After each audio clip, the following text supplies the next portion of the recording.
Hey everyone, Darren Cornell here. Welcome back to my studio again. I hope you're all doing well. I have just, for the third time in a row, done a video and then realised I hadn't pressed record at the start of it. I don't know what I'm doing. I get to the end and I go to press stop and it's like, start recording. Like, no, I've just been talking for an hour. Okay, it's fine. I might have blown the microphone out there when I shouted. I don't know if that was a bit too loud. If it was, I apologise. Okay, hang on.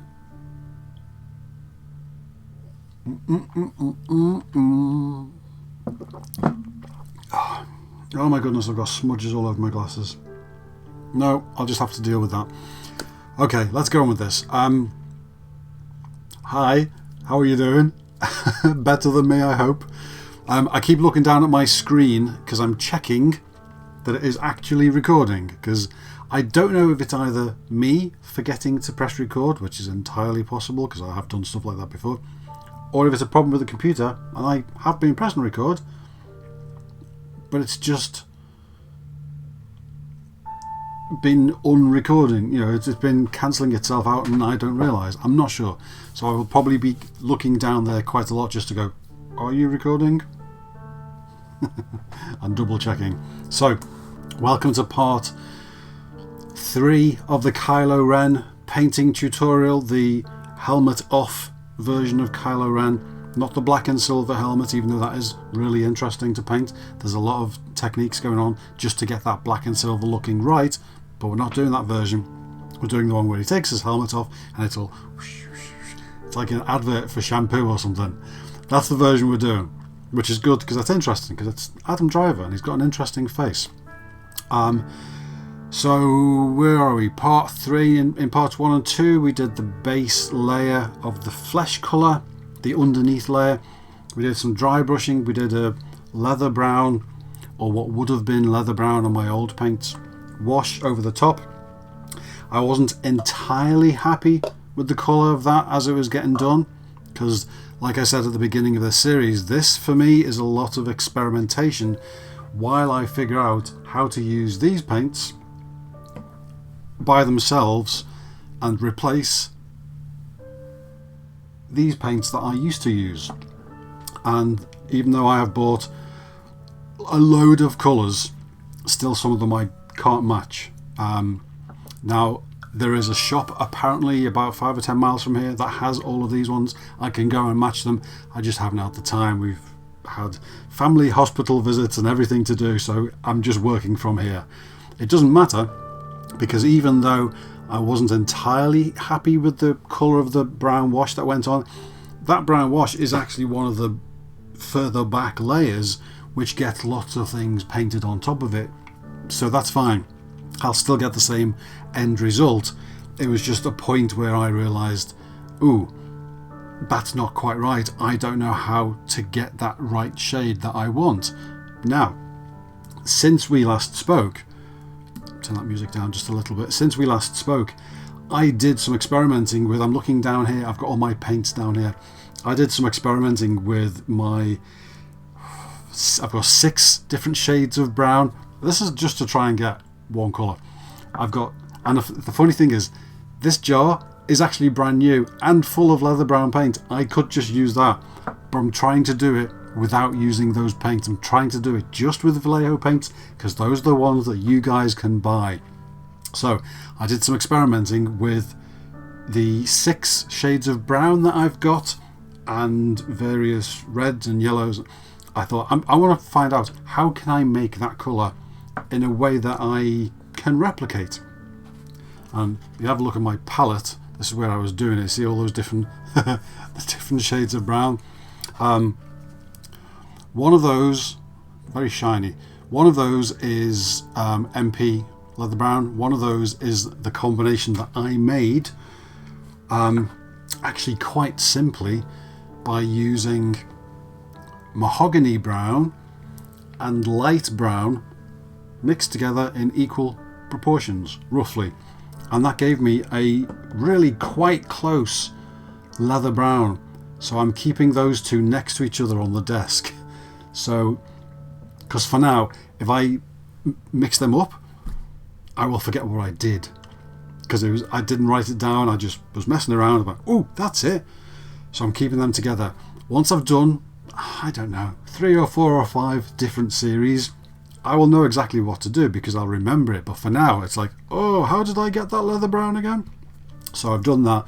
And I also managed to get quite a good replacement for the chocolate brown that I used to use. This one. And I got that replacement by mixing flat brown and hull red. I think it was equal proportions. Honestly, I can't remember now. Next time I need it, I'll just drip them in until I get it right.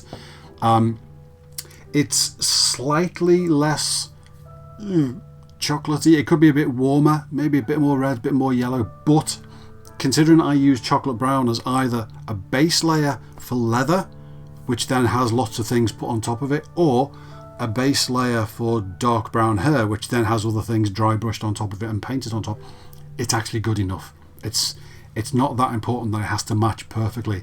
And as I think I said in the last video, I need to, and it will happen at some point, get off the obsession, you could say, get off the obsession of trying to match these so closely, and just get down to, okay, here's the face that I'm trying to paint, what will work? And I could end up doing it in ways that don't use these colours at all. These are just the ones that I had and used for the last 12 years. That's why it's sort of a bit of a, yeah, but I know that colour, I need to match that colour. I probably don't. I could probably get away with just doing it a completely different way.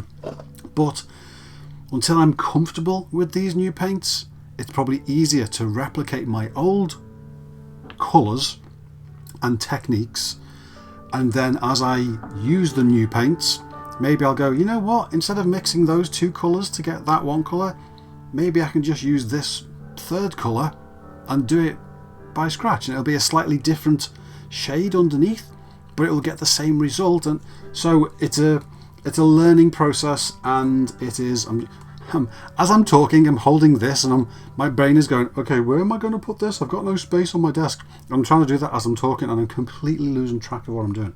Just put it down there, Darren. Okay, it's done. It's down. It's gone. So I will get there with that process. But that's why this video series is... Did I empty that? No, I didn't. Now it's empty. You go up there, because if that is in front of me, I will constantly think it has coffee in it, and I will constantly be picking it up and go, so that's out my way. What was I just saying? I should never allow myself to go off on side tangents, because then I forget what my original point was. I know you're all shouting at me, you were saying this, Darren. I was talking about the colours, I was talking about... Oh, okay, it's okay, thank you. Whoever shouted it out, thank you. Because it's such a process of experimenting... I just need the filing cabinet that's under the desk. I need to move that out of the way.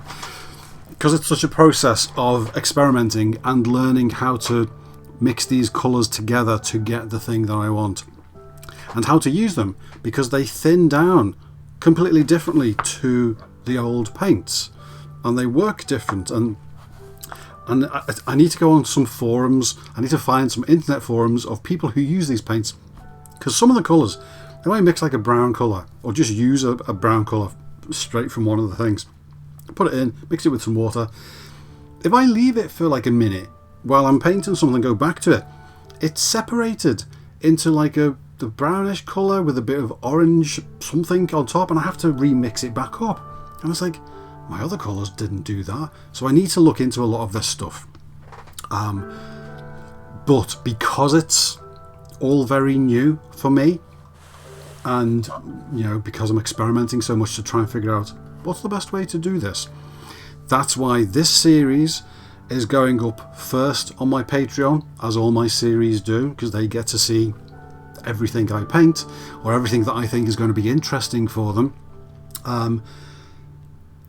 But also with this one in particular, because it's the first time using these paints, I'm putting this one up on YouTube, but not for a month or so, just so the Patreon guys, they pay to watch my tutorials, they can get it to see it first, then everyone on YouTube will get to see it as well. Just this one where I'm going to be going, oh, I'm doing it all wrong. That's the one I choose to put up online, where I am completely floundering and not knowing what to do. That's the one I choose to let everybody watch. I must be crazy.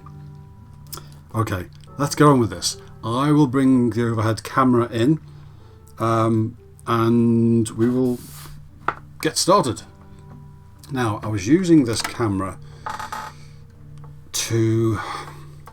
I was showing a big statue and I moved the position. Excuse this creaking noise while I move this camera. It's on a ball joint and it's very noisy. Right, so that looks like it's pointing down. Let's change to the overhead camera with me in the corner. Okay, here's me in the corner. Here's me in the corner. Right, so this is roughly right. Now I can see straight away that that is zoomed out, which will have been because the previous thing was a large statue that I was trying to show more of with this camera. So if I zoom back in, there you go, there's my normal. If I'm holding a head there, I can paint around there. You guys can see it quite nice. Let me just, where is that? That would be better there. So if I just move this a little bit to the right,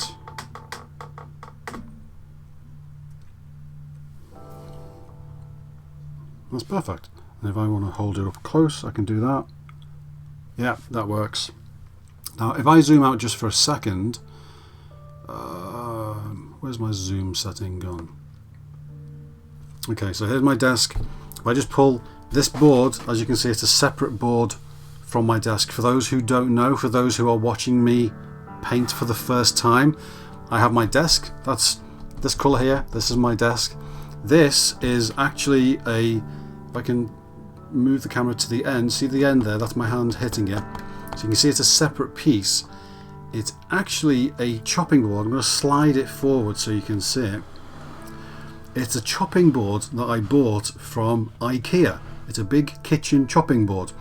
And I use it on my desk because, one, it's perfect just to stop any mess going on my desk. Not that it matters. This is an old desk. I don't care what happens to it. There are scratches and paint marks and burn marks all over this desk. It's not really to protect it, but it's handy.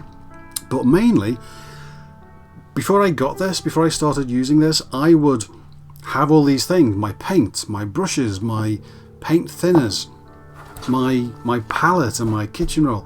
All of this would be on my desk and I'd be working.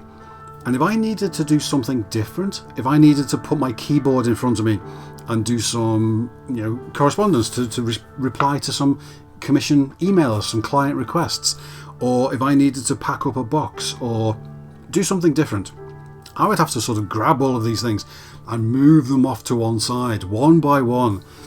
And it was very laborious. And then if I wanted to go back to painting, I'd have to bring them all back and make sure I had everything in the right place. Whereas with this, I'll just put my water on there for a second. With this board, when I'm done painting, I just go, whoop, slide everything out the way, and I've got my desk back. So it's a really good way of doing it. And it was a chopping board, and I think it cost like £10 or something. And it was the best thing I ever did because it just made it so much easier. So I'm going to put my water to one side and the palette. I'm going to put the palette there just so you guys can see when I'm mixing colours. But I will try and remember to lift it up to show you. Because if I'm painting here, I'm holding a head. For most things, that's fine. It's actually better so I'm not having to hold it up if it's zoomed in a bit. We'll zoom in a little bit. And I'll try and remember to show you things that I'm using. So we've got that, we've got some brushes. These are I explained in the last video, I think it might have been one on a different series. I'm recording a few at the moment. The brushes that I'm sort of using at the moment pretty much stay here just because it's nice and convenient, although these do change. Sometimes I'll realise I'm not really using that brush and it'll go back on my big brush stand which holds 20, 30 brushes or something. And this is sort of like a rotating collection of brushes that I'm using at the moment. We've got the flow enhancer here, which will go next to the water. So if I'm going for the water or the flow enhancer, I will be reaching over here, so forgive me when I do that. I would put it on the other side, but that's where my keyboard and my trackpad for the computer are. So I'm pulling my sleeves up so I don't want to take my hoodie off, but I don't want to get paint on my sleeves. So sleeves are up, everything is ready. Okay, let's finally get down to it. So this is Kylo Ren. Now you can see, and I can see looking at it, that when I did the brown wash, which I did, honestly I can't remember how I did it. I mixed a few colours together trying to get that leather brown and wasn't happy with anything. It sort of looks like his face looks quite dirty. That's not how it normally looks. That's not the ideal colour that I would have had at this stage. It's not going to make any difference because all of this, like this will be used as the base of the underneath colour, and this will have other things put on top, dry brushes and washes and little details. So this is not going to impact the end result. But at this stage, it's not the perfect colour that I would have had normally if I had been using my old paints. But it's fine, I can work with it, and at least now that I think I know how to make leather brown, you watch, next time I try and do it, it won't work, but I think I know how to do it. So next time I paint a head, hopefully that stage will go a lot easier. So I'm just going to figure out what I'm going to do. I think I'm going to do some more dry brushing on top of that, and I want to bring back a little bit of the pink, even though if I compare this, I haven't got one handy, to a Hot Toys head, this will still look very, very pink compared to a Hot Toys head, because they are very, very, very brown. They've got a weird greyish brown to them. They're way too brown for white people that they're supposed to be. So this is actually more pink still than they are, but it's not the shade that I want for Kylo Ren, for Adam Driver. Now I'm just pulling my folder over there so I can have a look at one of the pictures that I have on my screen, so I can sort of see what colour I want to aim for. And this will work as a base, but I just want to figure out now what colour do I want to dry brush on top. So this was the original base layer. I think if I mix together, let's see,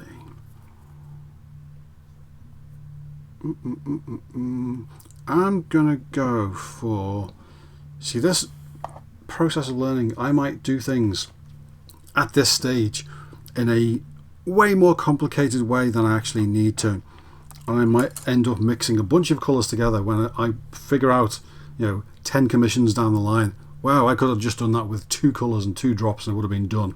And now I'm going, well, I'll use this colour and maybe this colour and some of that, because I don't know these colours. They are different and I'm finding my way in the dark. But I think I'm going to mix these 3 together. Beige red, which was the base underneath the first layer.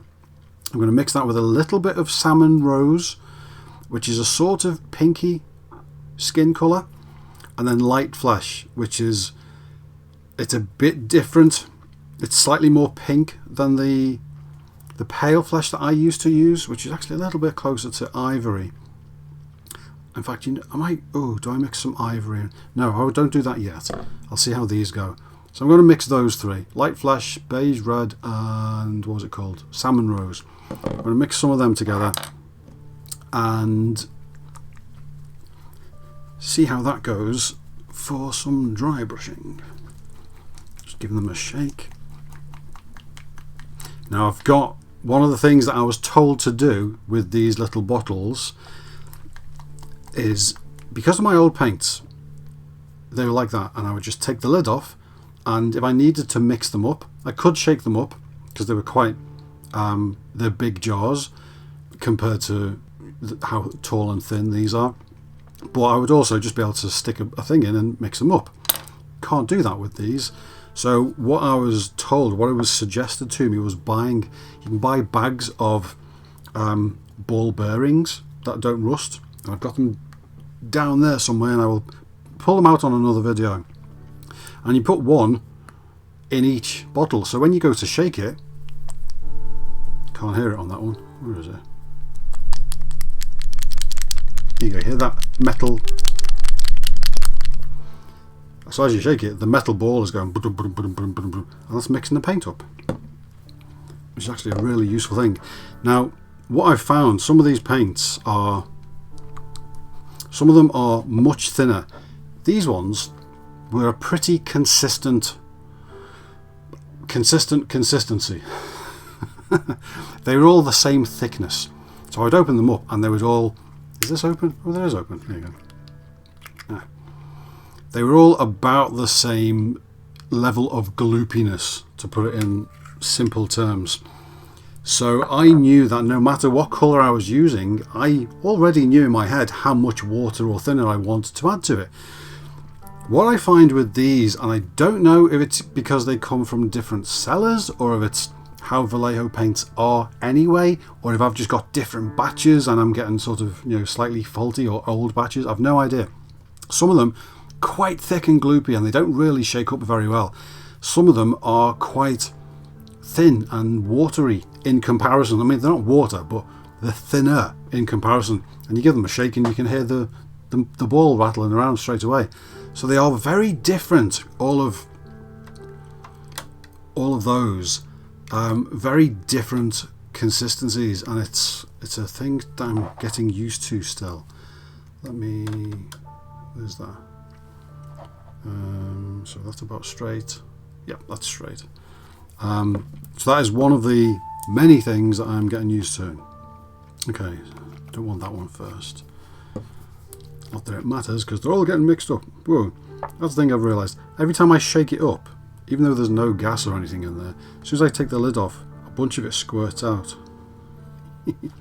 So I'm just dropping some in to here.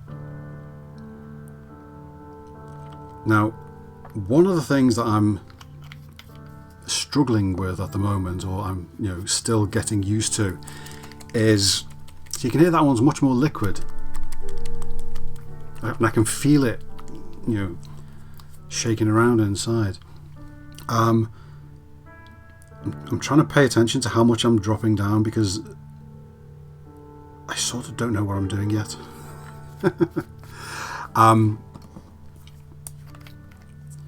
When I used to use the other paints, and whoops, that was way too much, but I think it'll be alright. I put roughly equal amounts in there of the, whatever the three colours were. Light flesh, beige red, salmon rose. While I mix it up, I just want to say what I am getting used to is putting amounts of paint in my palette, because when I use the old ones and I would get a brush like that and just sort of go scoop and just grab some out of the little bottles and then splodge it in there, it was a very physical, tactile way of getting the paint, and I sort of knew how much I was grabbing straight away. And I just have all the lids open, I'd go grab, and I'd have a bunch of paint that I needed to go.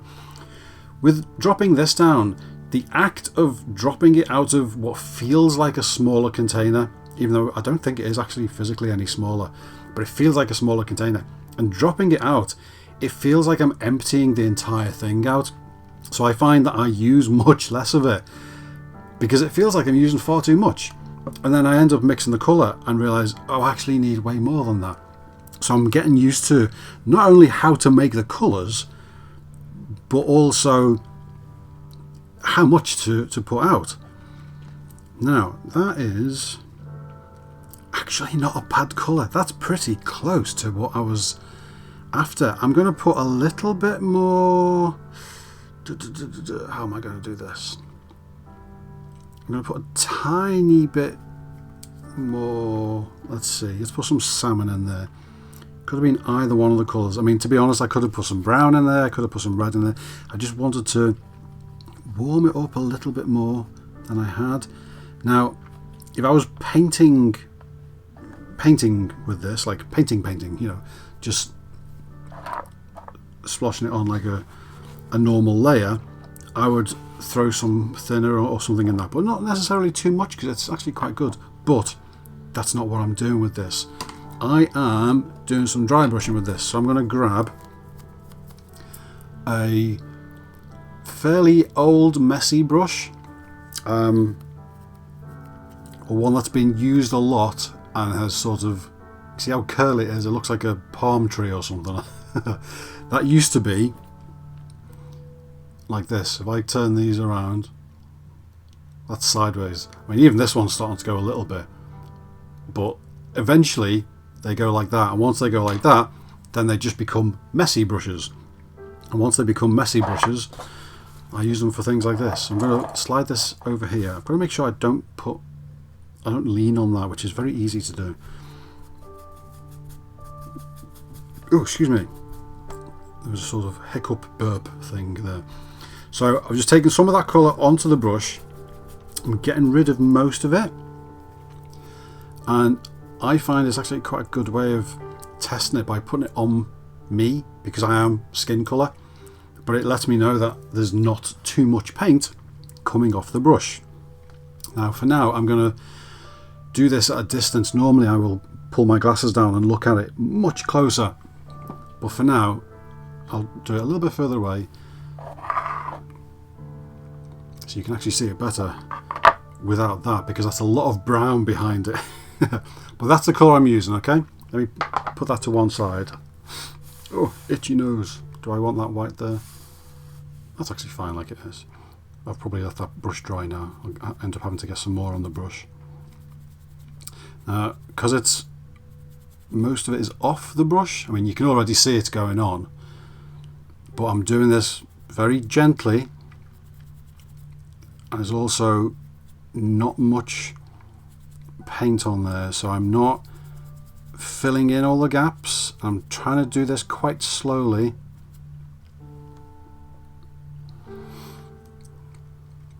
But you can see already the difference between the two halves.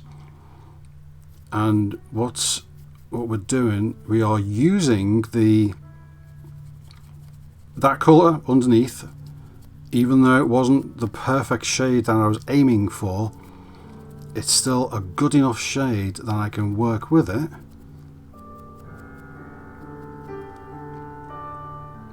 And you can see where I've put it. I've gone across there, down there, and you can see the difference between that bit and that bit. And as I do this, it misses out all of the deep bits, so like the crevices in there, the crevices in the corners, bits around the nose. The brush simply doesn't get into those bits, so they stay the original colour, or at least they don't pick up as much paint, so they stay closer to the original colour. And also, by doing this, I'm able to choose where do I want to lay down more of this paint. Now, as I'm doing this more, we're obviously using up most of the paint that's on the end of the brush, so less is coming off, and I will end up having to grab a little bit more paint in a bit.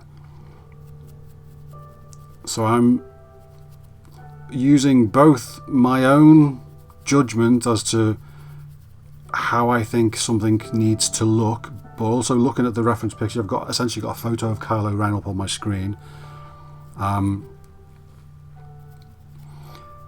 To judge, okay, how does he look? How do I think I need to do, what do I need to do to match that? Also thinking things like, let's get a little bit more of that, and then wipe more of that off.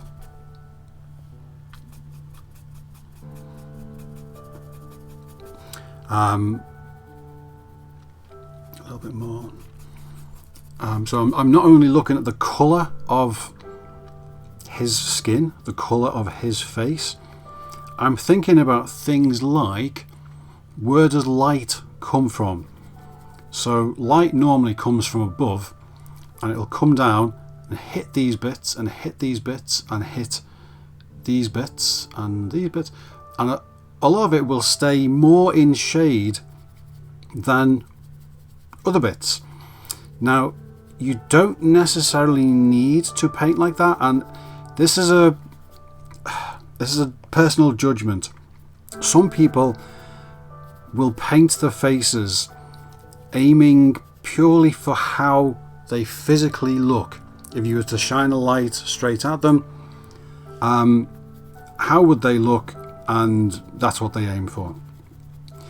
And that's sort of what I do, but I also aim a little bit to add in some of the surroundings of where the person is. So the light source, how people's faces look when light hits their skin. Where are the shadows? Where are the reflections? And I paint some of those on in a subtle way. I don't overdo it. If you look at some of the miniatures that people paint, when they paint figures that are this tall, like complete figures, head to toe, they are this tall. They're mind-blowing. I don't know how they do it. One day I will try it because I'm fascinated by it and I think I want to give it a go. I don't know if I can do it. But when they paint that, those guys really exaggerate the shadow and the light sources and the different colour reflections and things like that. So one half of a face will be really, really dark and the other half will be really, really light. When you look at it, it just looks like a face that's having light hitting on it from one side. It's brilliant. They really do incredible. But we don't want to exaggerate it that much on this, because these figures, when they're standing there and you've got the full body and the arms and everything, that would look a little bit weird. But I like to introduce a little bit of that. Just, it helps, because not everyone's light on their shelves replicate how the sun works on a full-size head out in the open. So it helps to do a little bit of that. Now, that is helping, because I'm trying to imagine, okay, this looks a certain way now.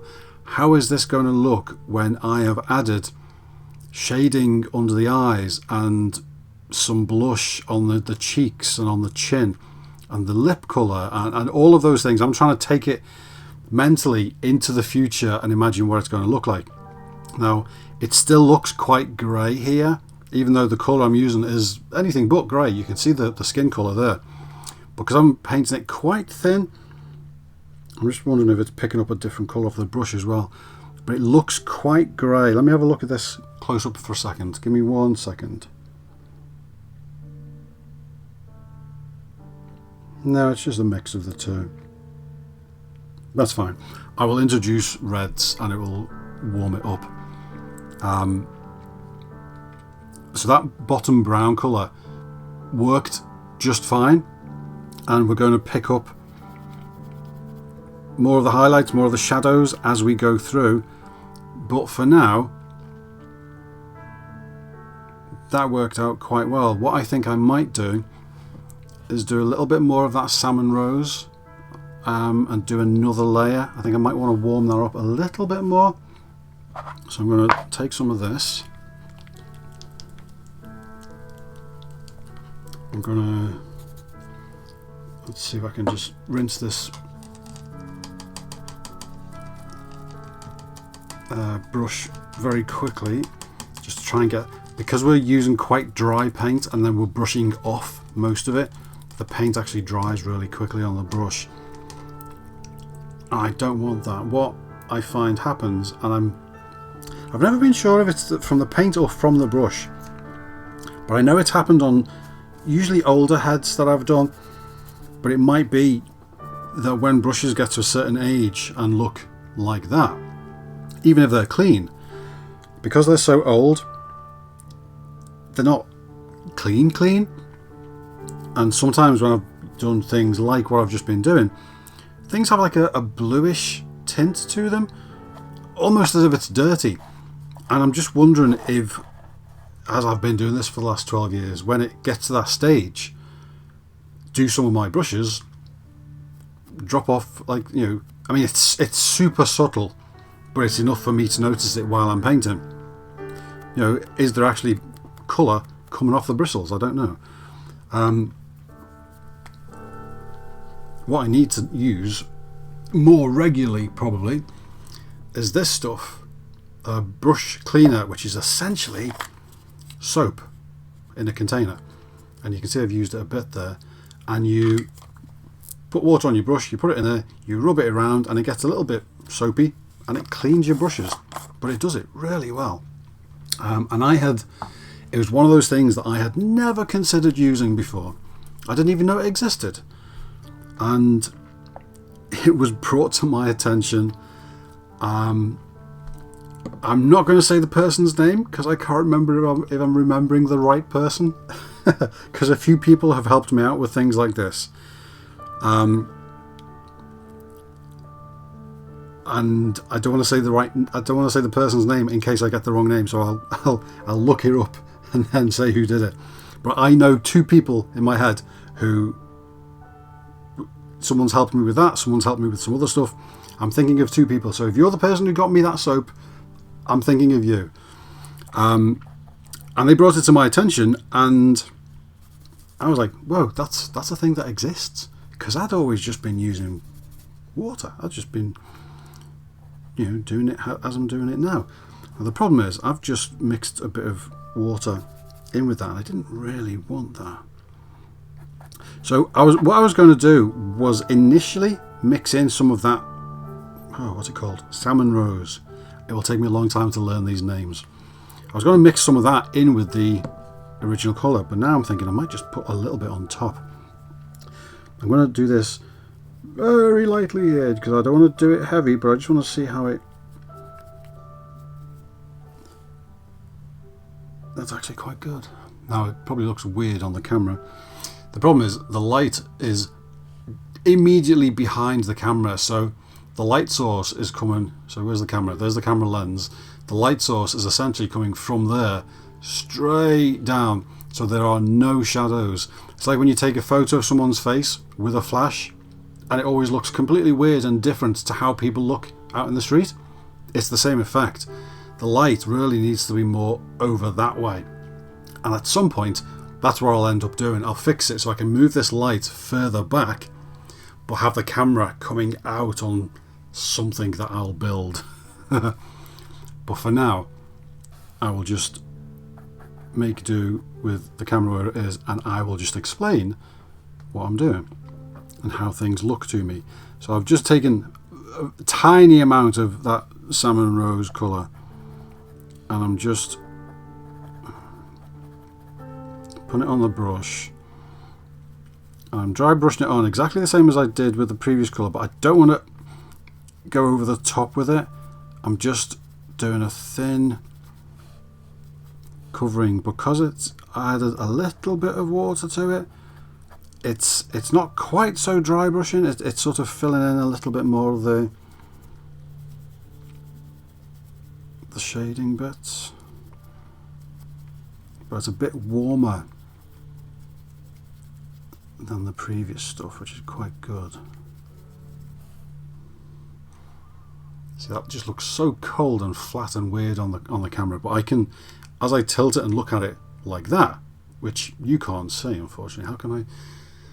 No, I can't even do that, because if I move the camera further forward, it moves the light source as well. That's so frustrating. What happens if I turn the light off? probably not enough light at all for you.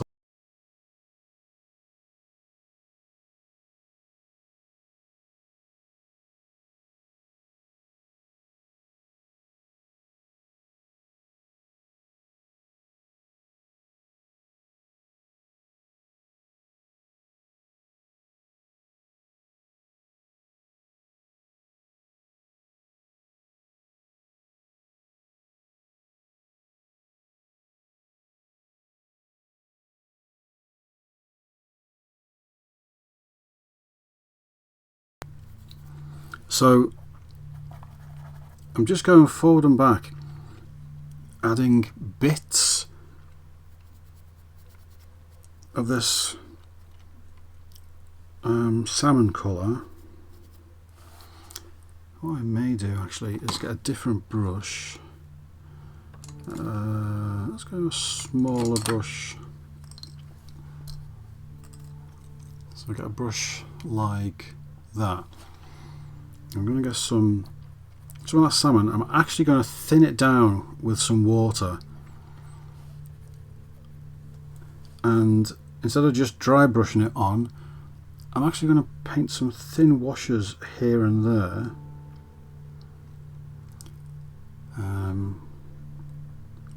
Sorry, am I doing this on camera? There you go, that helps.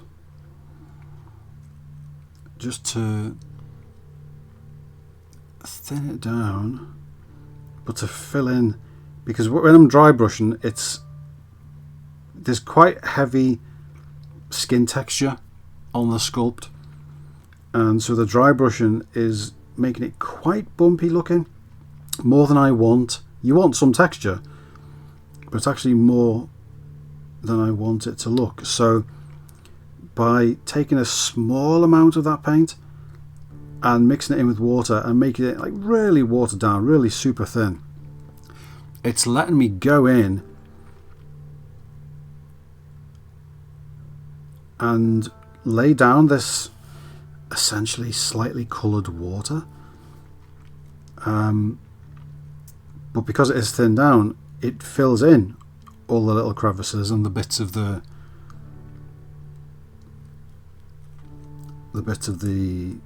skin more than dry brushing does. So it lets you, it's almost like airbrushing, it lets you get an overall colouring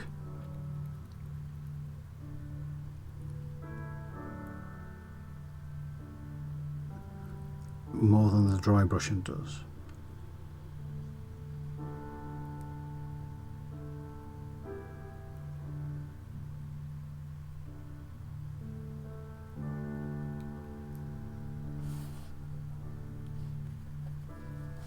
Just get a little bit more water, thin that down again.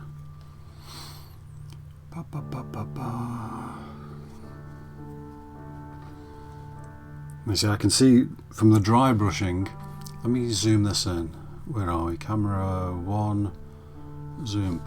So from the dry brushing, you can see how that bit between the nose has stayed dark, because as I brushed over the top, the bristles simply didn't go in there. So it's got paint on those bits, but nothing in the middle. And I actually don't want that to be such a separate shade, so I'm taking this watered down version and just painting inside there, and it's thin and it's going to take a few layers because it is very watered down, but at least I can get some in there. Ooh, itchy nose. The downside of having a big moustache. So I can dab this here and there.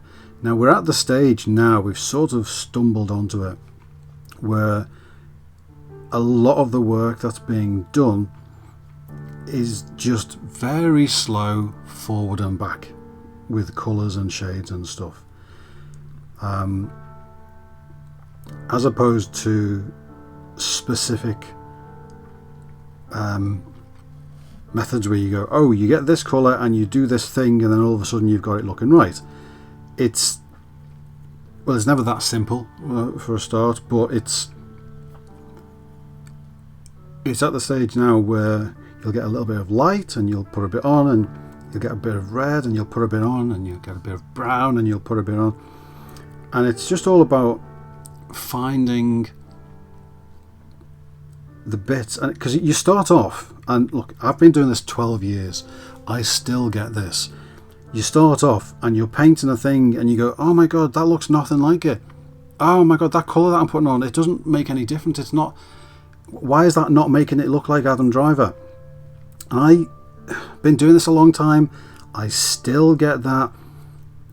But what you have to tell yourself and remember and allow yourself to remember is that as you do this one little thing that you know that you're doing now, in this case I'm doing these thin washes and I'm just picking out bits of his face that either need to be a little bit lighter or a bit more pink or should have more highlights, or you know, the colour of the skin just needs to, I'm just going round adding, I mean it's really subtle, it's watered down so much, and I'm making sure that the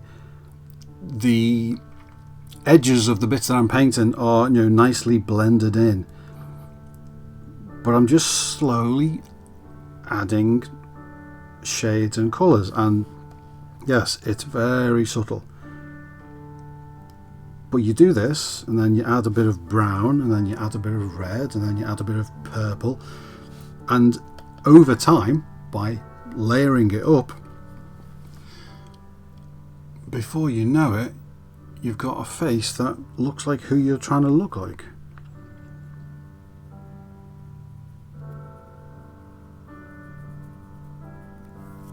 You always want it to be done quicker than it actually does.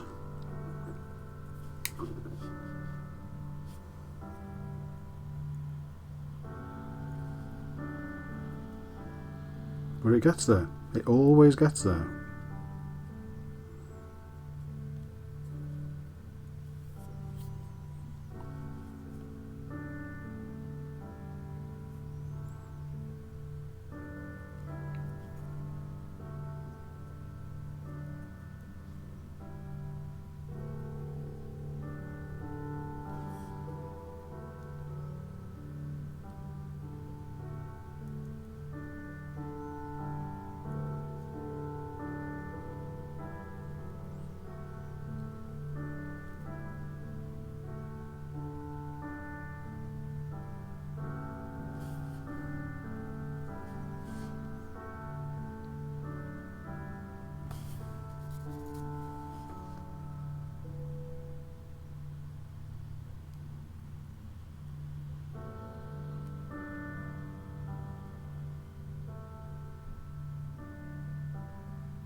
Sorry, wasn't paying attention to whether that was on camera or not there.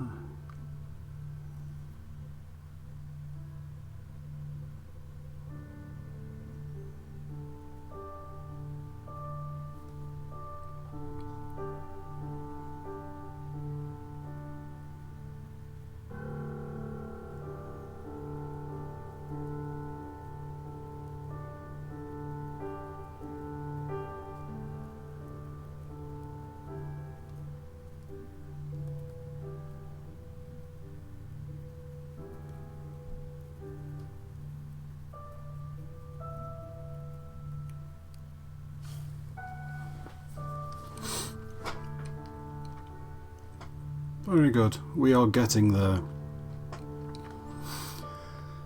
Now what I'm going to do, just to start off the next bit of the process, even though I don't really need to, and this has been 48 minutes, although at least what 15 minutes of that at the start was me just talking. I'm just going to do a little bit of red of the next, what I would normally do as the next stage. Now this skin coloured stage is actually still ongoing, but before I finish this video, just so I can show you what comes next, even though I've still got more work of that stage that I'm doing to work on, just so you at least see a little bit more than just those couple of things that I've done in this video. If I clean those brushes, get the water off them, Now, what colour would I normally use? I would normally use maybe some deep red, which sort of looks like that. And I have these two colours. I think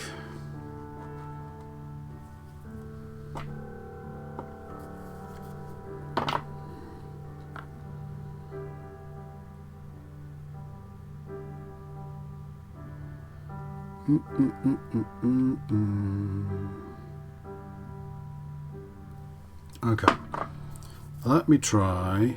So I've got two shades of red and they're a little bit different. They actually look way more different on camera there. One's darker, but that's not necessarily, doesn't mean it's darker in colour tone. When I think of a red being more dark, it's a little bit more purple. That's how I think of it in terms of what I need for paint. Now, even though this is a darker red than that one, that could just be how the paint goes down, but I do want it to be a bit purple, so I'm probably going to get some grey blue and add that to this.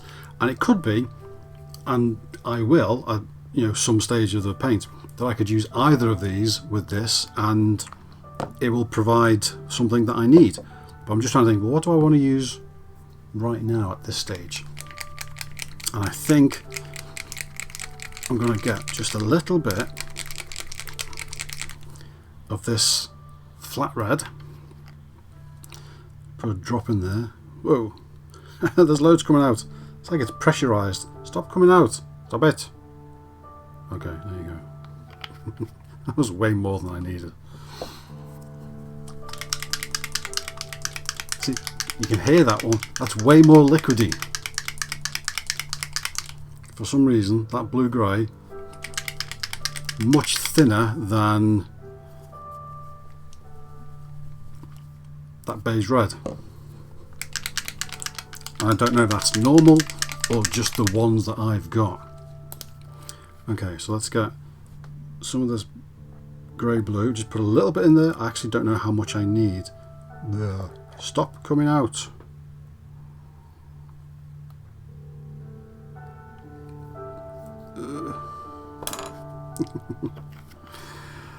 They won't stop. Okay, I'll use the same brush. I'll use this one because it's not a perfect point. I don't need it to be. It can be quite soft on the end, although I don't really want to mix that with a, you know what I can do, I can just clean it off. Let me get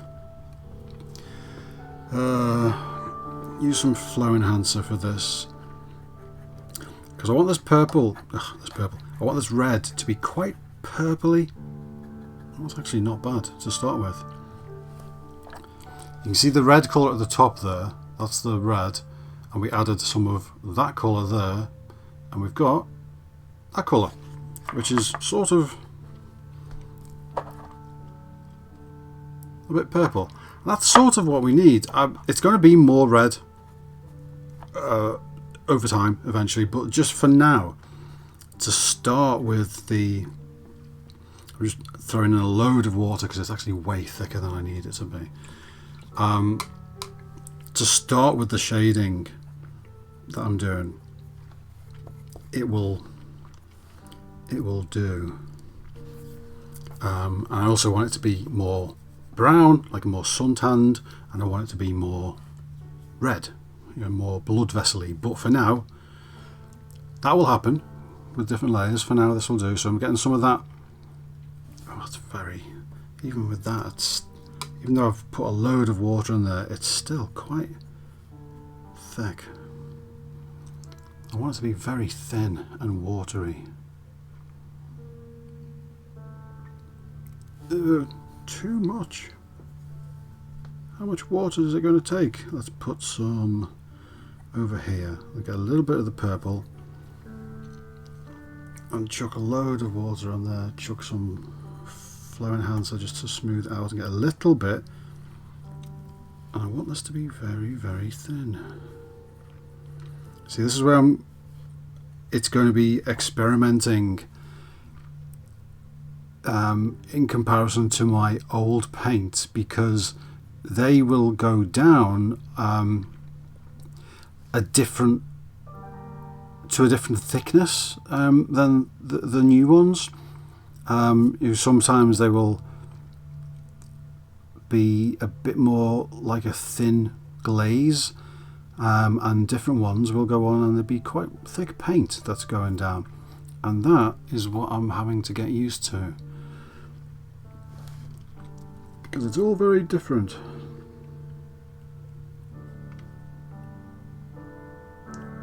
So I'm just taking this reddish colour and just adding a bit here and there. Now put some on the lips, even though it's not the final colour, but sometimes it helps. You just have a little bit of red on the lips and let you see what you're aiming towards. Now I'm going to take this purplish colour, and it's very thin, it's very light, and it's not the final colour by any means, but it does help to build it up. And I'm going to take some of that and go, let's see, blob blob blob blob blob blob blob around his cheeks, and just randomly dab it off with my fingertip, because it doesn't, I'm not looking for a perfect airbrush smooth thing here. I'm just looking for a bit of colour, but a bit of randomly positioned and random sort of thickness colour, more like skin. Skin isn't perfectly airbrushed.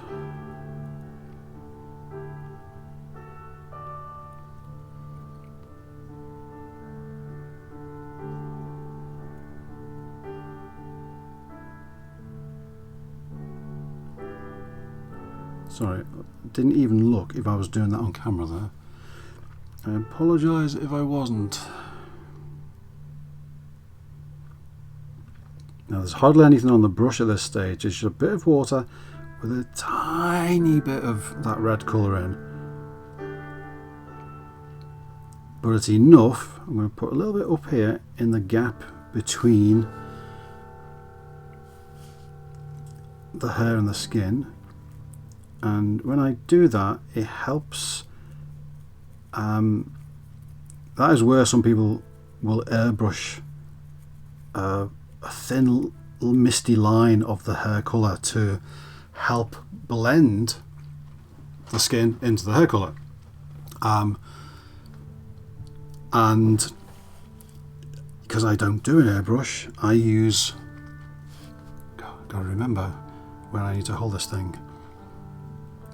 I do it with a brush, but I don't do it with the dark brown hair colour. I do it more with the red shade that I use for the shadings, you know, here and there.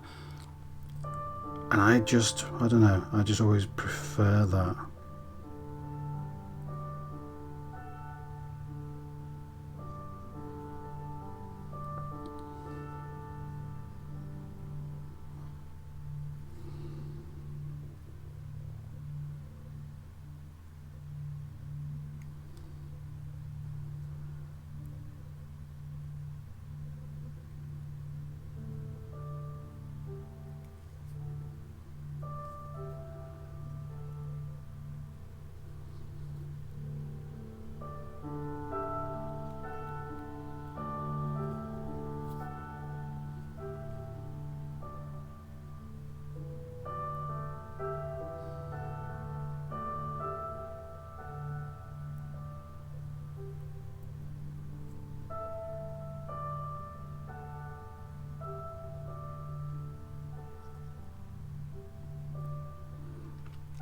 So as with before, when I was doing the lighter colours, as I'm doing this, I'm just imagining, okay, where would there be some shadow maybe? Where would there be some, you know, more red blood vessels under the skin? Where is the skin just a slightly different shade than the rest of it on a normal human face? And you'll notice that I'm basically going round the entire face. I'm not doing, God, that looks like he's got a white mask on. That is so different than how it looks in person to me. I can see the layers building up to a completely normal human skin colour, but on here it looks like he's got white makeup on. I hope it comes across a bit better to you than what I'm seeing on my preview. Maybe my preview is a little bit more harsh than it needs to be. I can see it anyway, and you will see it by the end, I promise. What was I saying? I've done it again. I was talking about a thing and I distracted myself by talking about a different thing. So you are imagining what's under the skin, where are the different blood vessels, where are the shadows from the light source that's overhead. Look at people's faces. Maybe not in person, don't walk around staring at people in the face because you might get arrested, but look at people's faces, look at photographs, look at videos, and you will notice, you will realize that skin is not just skin color. There's no such thing. Skin color is about 50 different colors all mixed in different quantities and different places. It's a whole load of different things, different techniques to make it look like it. There's no such thing as a skin color. So when you look at those things, you realize that sometimes people's skin sort of looks a bit blue or a bit grey. People's skin sort of looks sometimes a bit purple or a bit brown or a bit cream colour or a bit red. And all of these things added up, mixed in the right quantities, in the right positions, in the right places, make a face. And that's what all of this is, what we're doing. I've moved it again. Maybe I need to, if I bring the camera a little bit back this way, then as as I pull this towards myself to see, you'll be able to still look at it. See, the problem is, by doing that, you're not seeing the rest of my desk, but maybe it helps a little bit.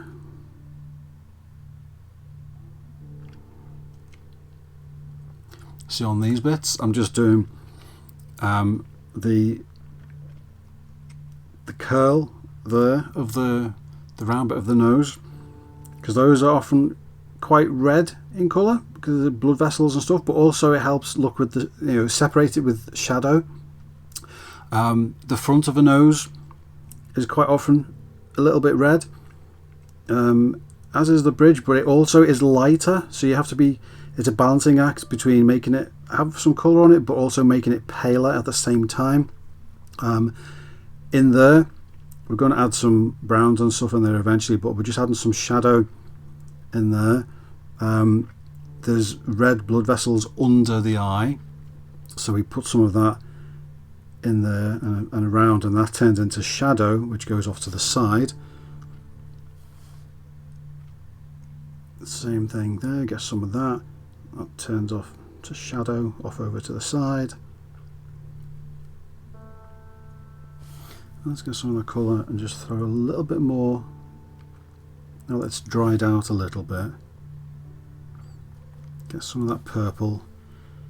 That's a bit too thick, but let me throw a bit of water in there. Actually, I don't want this to be too purple because this is, whoops, this is going to be a different colour. This is going to have like a brown wash over it, but I just want to get some colour on there. It's actually way too thick that I've just done there. Let me wipe some off with my finger. Let's get most of the paint off that brush.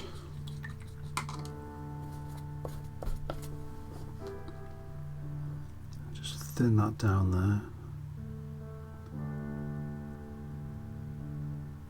There you go, that's good. Need to put the camera in a position and just stick it there and go, right, that's the camera position. It's not moving.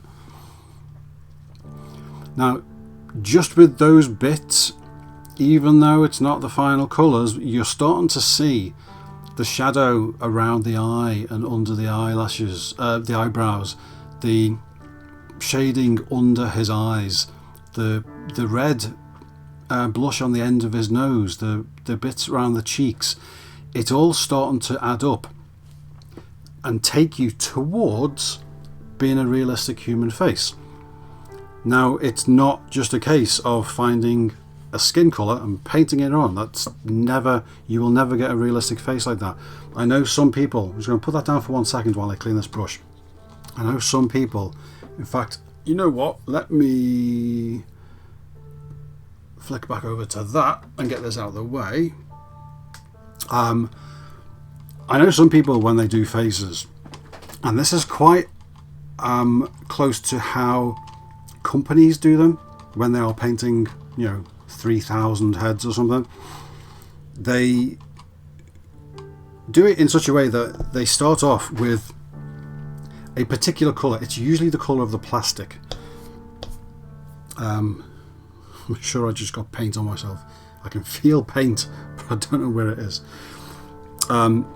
Sometimes they'll start off with a particular colour, which might be the colour of the plastic, or the colour of the resin, or a particular colour that they use that they just airbrush over the whole thing, which is quite an accurate colour. How can I say this? It's the colour that requires the least amount of painting to make it look like it might be human skin. And that's great if you are trying to do something quickly. I, as the people who come to me for commissions know, I never try to do things quickly. I could probably do things quicker, but I don't do things quickly. It's always, for me, about making it look the best. And for me, that is not about trying to find one colour that will go on a face and go, you know what, that's 80% there. All I've got to do is a couple of with an airbrush and it's done. I don't want that. I want to go in at this stage with a little pointy brush and put on little thin washes and build that up through layers of light and light flesh and dark flesh and red and purple and blue and brown, and add all of these things and bring it out to being a complex, realistic looking skin that makes a human face that looks more alive than a head that you might get from somewhere else. So that's why I do things the way I do. Now, this video series is actually looking even more complicated than the way I normally do stuff, because I'm fighting these colours that I don't know, that I'm thinking I know what sort of colour I want, but these colours that I have, because you can buy these, there's about 300 different shades of those. I don't want to buy all of them. I could do. I could buy all of them, and then I would just look through all of them and go, that's the red that I want. I don't want to do that. I want to be able to do it with just a few, because I did all of my work for the last 12 years with about 12 colours. There was a couple of extra colours if I needed silver, or that I didn't really use that much, but for most of my head paintings that you will have seen, they were all done with about 10 or 12 colours. And that's what I'm trying to get here. Now, this is the first time I've used these paints, so for me, I'm doing this and going, I think that might be right. If I mix it with that one and that one, that might be close.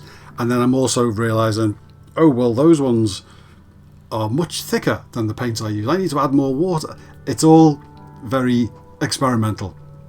So it's looking more complicated than it normally would be, just because I'm figuring stuff out as we go along. But it's still representative of how I do things, which is sort of starting from a rough base layer and building it up, because human skin, look at photographs, seriously, look at people's faces, you will see how it looks like that's just skin colour, all of that stuff. It's not. Look at photos, it's really not. So that's why we do it, and that's why things like even things like that Doctor Who head over there, I don't think I've got an example, a picture. That's why when you look at them up close, they look quite realistic, just because I've put all of that stuff into it. And that's what I'm doing on these videos to help you guys do. And fingers crossed, this will work because I'm different paint. Totally, it changes everything. But even I'm looking at Kylo here. Now you can't really see because there's a bright light right there, and the closer you get, you see how much bleached out he is. But back here, not so much. I'm looking at it, and it's slightly different than it normally is at this stage because I'm figuring out the colours, but I can see a completely realistic Adam Driver coming out of that. I can see where it's up to. I can see what's going to happen, which is great.